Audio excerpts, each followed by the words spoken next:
This happened when I went to stay at a mountain cabin with my friend, Adam. It was his family's place, somewhere deep in the mountains, far from any towns or main roads.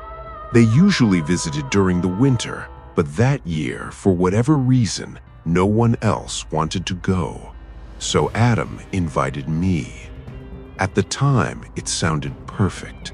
A quiet getaway, snow everywhere, no one around, just the two of us. We drove about 6 hours to get there, the roads gradually becoming narrower, emptier, and more isolated the deeper we went. By the time we reached the cabin, it was around noon. The place itself was bigger than I expected. Not one of those old, broken-down cabins. This one looked newer, almost like a full house. 2 floors, multiple bedrooms, a large living room with a fireplace, and big windows looking out into nothing but endless forest. It should have felt comfortable, but something about the silence out there felt too heavy. Adam had been there before, but this was his first time without family, so getting everything set up turned into a bit of a struggle, figuring out the heating, electricity, water, all of it. After a few calls to his parents, we finally got everything working. By then, we were exhausted. We didn't do much that first day, just unpacked, ate something simple, and decided to rest. That night, we both went to bed early. But when we woke up the next morning, the entire cabin was buried in snow. At least 6 inches had fallen overnight, and it was still coming down hard, thick, endless snowfall covering everything in a cold, silent blanket. We were completely snowed in. At first, it actually felt kind of nice, peaceful. We spent the day inside just relaxing, watching TV, talking, messing around on our phones. It felt like any normal day, just in a different place. But as night came again, something changed. We turned on a football game and grabbed a few beers. Nothing crazy, just enough to relax. The fire crackled softly in the fireplace, casting warm light across the room. Everything felt normal until we both heard it. A sound from outside, sharp, clear, and impossible to ignore. It sounded exactly like a man coughing. Both of us instantly went silent. Our heads turned toward the front door at the same time. "Did you hear that?" I asked quietly. Adam didn't answer right away. He just stared at the door. Then he said, "Yeah, I heard it." A cold feeling crept into the room.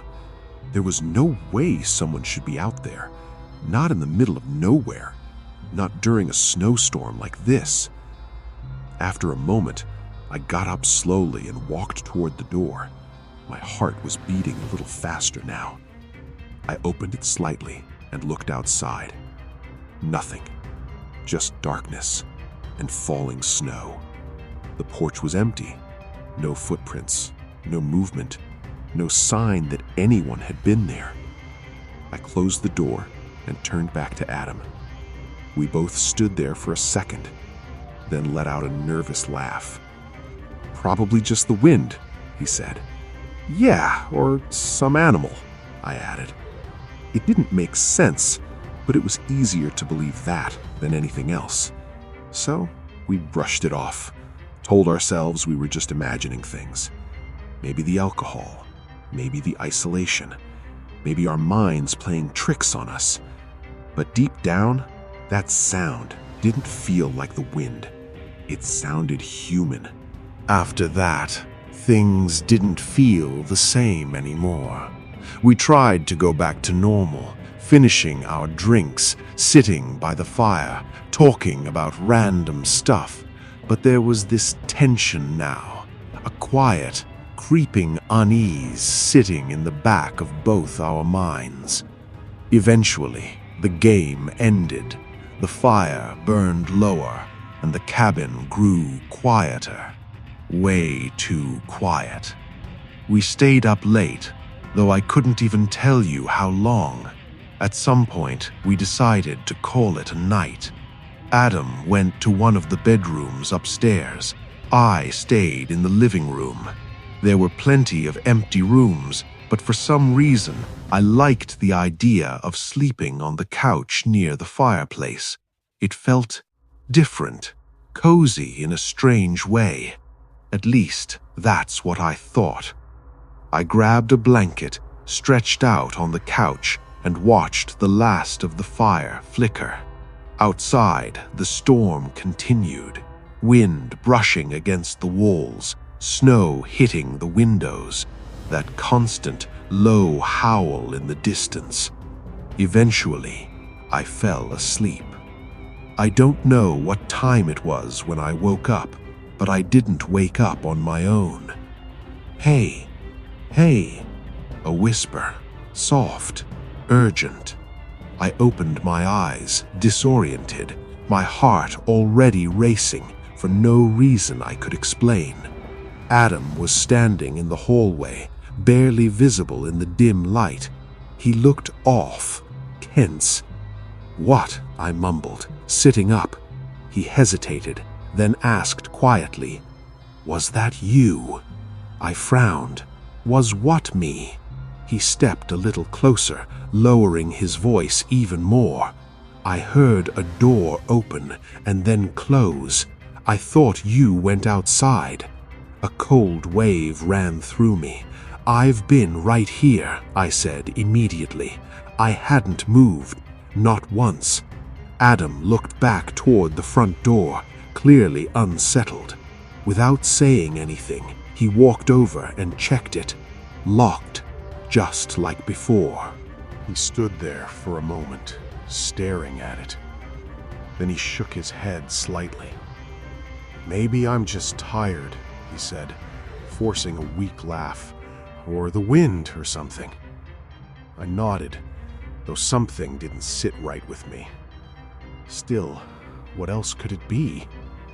"Yeah, probably the cabin's settling. Old wood, wind pressure, you know." He didn't look fully convinced, but he didn't argue. After a few seconds, he turned and went back to his room. I lay back down, closed my eyes, but I wasn't sleepy anymore, not even close. My body felt tense, alert. Every small sound now felt amplified.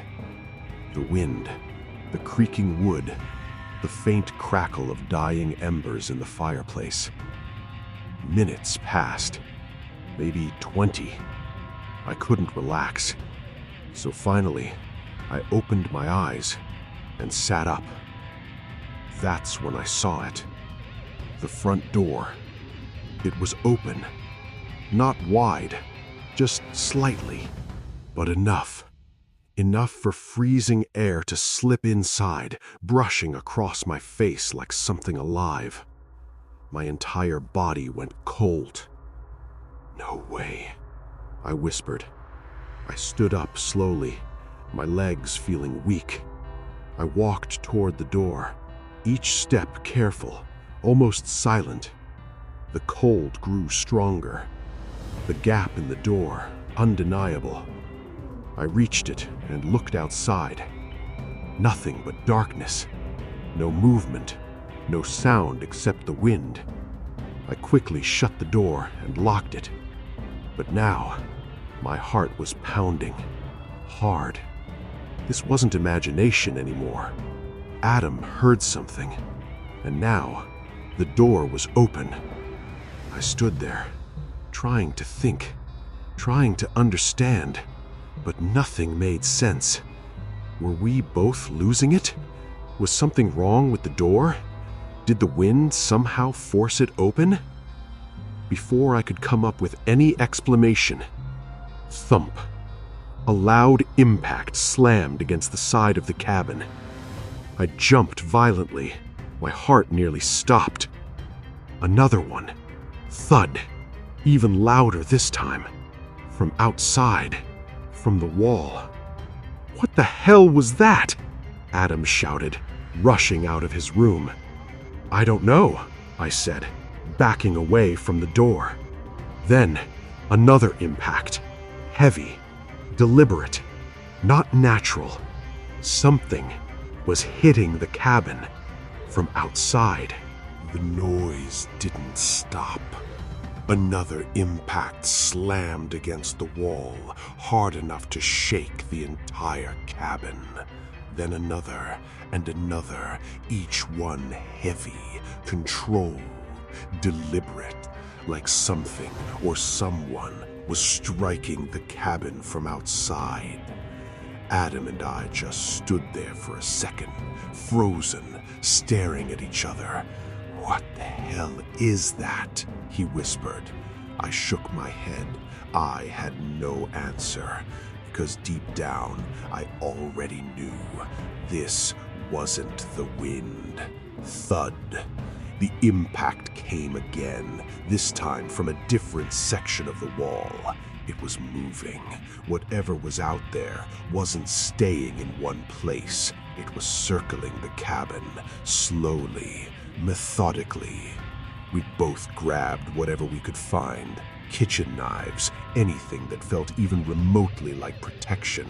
Not that it would actually help against whatever this was. Neither of us even considered going outside.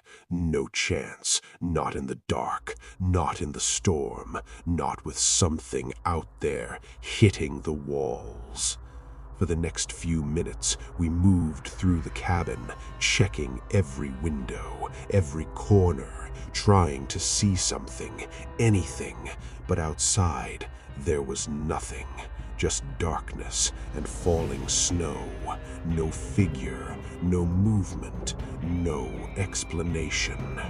Then it started again. Bang. This time, right near one of the bedrooms. The wall shook violently. Adam flinched. "That's not normal, man. That's not normal." "I know," I said, gripping the knife tighter. Another hit, then another, and then silence. We waited, listening, barely breathing, but the silence didn't last long. The impacts came back, again and again, sometimes slow, sometimes rapid, sometimes dragging across the wall like something scraping along the wood. Hours passed like this, endless cycles of thud, silence, bang, scrape, thump. It didn't feel random. It felt intentional, like something was testing the cabin, or trying to get our attention, or worse, trying to break us. Neither of us slept, not even for a second. We just sat there, trapped inside, listening to those sounds echo through the walls while the storm raged outside. Every now and then, we'd look at each other, both thinking the same thing. What is out there? Then, finally, as the sky began to lighten, it stopped. No final impact, no fading noise, just nothing. Complete silence. When morning came, the storm had weakened. Snow still covered everything, but visibility was better. We didn't say much. We just looked at each other and knew we had to check. We bundled up, grabbed the knives again, more out of instinct than confidence, and slowly stepped outside. The cold hit immediately. The world was still, too still. We walked around the cabin, and that's when we saw it. All along the outer walls, there were marks. Deep dents in the wood, long scratches, scuffed, damaged areas like something heavy had repeatedly struck the cabin. But it didn't look like someone trying to break in. There were no attempts at the door, no broken windows, no forced entry. Just damage. Random, spread out, like the walls themselves were the target. "What the hell could do this?" Adam said quietly. I didn't answer, because nothing made sense. No footprints, no clear tracks, nothing to explain it. Then I thought about the night, the sound Adam heard, the door opening, the impacts, all of it. And suddenly, it didn't feel like a coincidence anymore. We didn't stay another minute. We packed everything up as fast as we could and left. Neither of us said much on the drive back, and honestly, we never really talked about it again after that. But one thing was clear. Whatever was out there that night didn't want us in that cabin.